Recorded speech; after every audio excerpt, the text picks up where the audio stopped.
Hey everybody, it's Murgle, and today we're going to be going over jewel crafting. Now, jewel crafting with Legion is kind of like in WoD. Sort of. There's prismatic sockets again, right? There's no socket bonuses, which is something I actually miss. I like socket bonuses, right? That was kind of fun to me, but I guess maybe that's just me. Prismatic sockets are nice because you don't actually have to say, well, am I going to give up this for the socket bonus? Whatever. Doesn't matter. In any case, we do have prismatic sockets again. They do seem to appear a lot more frequently than they did in WoD, so that's kind of a bonus. So gems will be a little more sought after, I guess you could say. But in any case, yes, that you start out with the blue, green, and epic gems all in the beginning. So let's get into it. In any case, there's a lot of recipes. Every recipe here, um, Legion.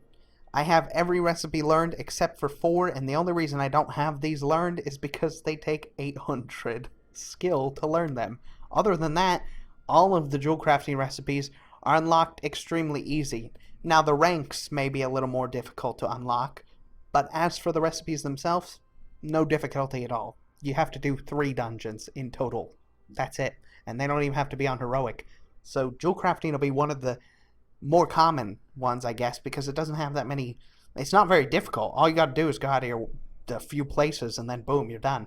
There's one quest that sends you to 6 different locations in previous content, and that's it. Other than that, it's very very simple, right? Nothing difficult. Um, let's go over the toys and other stuff first, right? This is the coolest thing though for jewel crafters in any case. You can make a lockpick. Now, I always recommend people have their own rogues to open stuff for themselves, but jewel crafters can make this at, albeit a very fairly cheap cost. Um, so they'll have a lockpick of their own. If you don't have a rogue or you just refuse to level one, like I say, you should always have an alt rogue to open your own lockboxes, but you do get a lockpick this time, which is kind of nice. It takes these, and I guess I should say low cost, maybe later on, because early on these are going to be really expensive. So later on, low cost. But yes, you do get a lockpick. There are 2 toys. One is the Chatterstone. Um, Not too expensive. Takes 10 of those. 10 of those. Again, not too expensive. Only 1 Blood Sargeras. This one's pretty cheap. However, the Jewelcraft, this one is another toy. Definitely costs a whole lot more. Now, these are fairly rare, right? I've done a lot of prospecting, and I have gotten very, very few of these. So I'm going to say this is going to be extremely expensive early on, especially with 10 of these. 10! Man, this is the mining equivalent of Fellwort, and if you haven't seen the other videos, Fellwort is a world quest only herb that pops up about every 2 days, and you only get 5 at a time. Well, this is the equivalent of that, so it's 5 every 2 or so days of this. So I mean, it's gonna be really expensive with just that alone. But again, these are really rare. Like I've done probably, I'd say I've prospected maybe 350 ore, and I've only gotten the 2 blues here and the 5 of these, which I don't know. I haven't gotten anything else. Bad luck, I guess, but I don't know. Anyways, they do have a lot of gems, so the gems are they change they change the stats on everything that is crafted. So now these are 250 as opposed to they were like, I think 700, if I remember. They were 700 crit, and now they're 250. So a lot of stuff got nerfed, which was good because we were going to have crazy high crit chances and stuff. So 250 mastery, 250 haste, 250 versatility, 150 crit, 150 mastery, 150 haste, and then 150 versatility. So the green ones, 150. The blue ones, 250. The epic gems are the ones that I don't have learned, so you're going to need 800 to make these. And it's like, you remember the special gem that jewel crafters could only use? Well, that's kind of what this is, but everybody can use it. It says unique equipped Saber's Eye 1 requires item level 680. So you can get 200 agility and a 60-80 item level, 200 intellect, 200 strength, and the Saber's Eye itself is crafted with one Sargeras, one Infernal, one Felwart, one Fury, and one Pandemite. So after you get 800 and after you've done all the quests, this guy will be here, and you simply just go learn it off him right there. It was at these first ones, right? Yeah, it's these first ones. But yes, it's like the Jewel Crafter only item, but everybody can use it. So at first, when I saw it, I was like, wait, are they making Jewel Crafting the most OP thing? And then I go, hold on, it doesn't actually require Jewel Crafting to use it. So you can have 200 in your main stat, agility, intellect, or strength, by just using this. Obviously, you know, leather wearers, agility, or intellect, depending on if you're a healer. Yeah, pretty much. You get the gist of it. So the epic gems are right off the bat as long as you're 800 jewel crafting. The other things, there's rings that get all the way to 815 item level, but like other things, they can be upgraded, so this can be a really powerful early on. It does have a prismatic slot, so if you bought your intellect, you know, you could buy your intellect one and throw it in there and have a really good ring early on. That's a way to do it. As well, if you want to drop a huge amount of money, there's this guy right here, the 250k 850 item level ring. But you can buy this right from a 101. It's like you can level with it and have a very OP if you want to drop 250k on your main. But there's that. They got, it's different stats, but they're all the same. A prismatic slot with a different stat as the off stat. If you didn't know, necks and rings no longer have other stats, so you're going to be fighting a lot more for rings and necks with your entire raid if it's not on personal loot, assuming it's on the normal loot, master looter. Then you're going to have to fight a lot more for necks and rings because all they have are secondary stats. Rings and necks no longer have main stats, if you did not know that. So yeah, that's why it says 790 stamina, 920 mastery. There's the weaker rings, not really a leveling ring. Maybe you could craft it to destroy it. There's also necks with the same thing, a prismatic slot. But the necks are actually specific to classes. Like you see, this is a priest only neck. This one's a death knight. The other one's hunter, and they got cool abilities. So let's go over them real quick. 264 health every 1 second while swimming or standing in water and not in combat. Weird one, but that's the shaman necklace. Let's see, heal yourself for 154,000 and restores 154,000 priest. Okay, that's actually useful. 5-minute cooldown. I could see that being useful. As really useful. Like, they should all have abilities that are useful like that. Increase run speed by 20% when below 50% HP. Death Knight, that sounds like a really powerful trinket for PvP, right? That's crazy because you could, escape when you're low HP a lot easier on a Death Knight than you could now because you're running so fast. Your pet enrages when fighting creatures of the same family, increasing its damage by 60% for 10 seconds. May only occur every 2.5 minutes. So that's not bad. I mean, I can't really see it being useful in raids because how often is your pet the same species as the monster you're fighting? Charge and intercept generate 25% more rage. Warrior, that's a pretty good necklace. Chance on being hit to blind your enemy, reducing their damage dealt to you by 15% for 5 seconds. This effect may occur once every 120 seconds. That's not too bad either, especially for PvP again. That's really good. Paladins right there. That could be a DPS or a healer paladin. I mean, even a tank would be really great if you're, running the flag and stuff. So really great necklace for paladins there.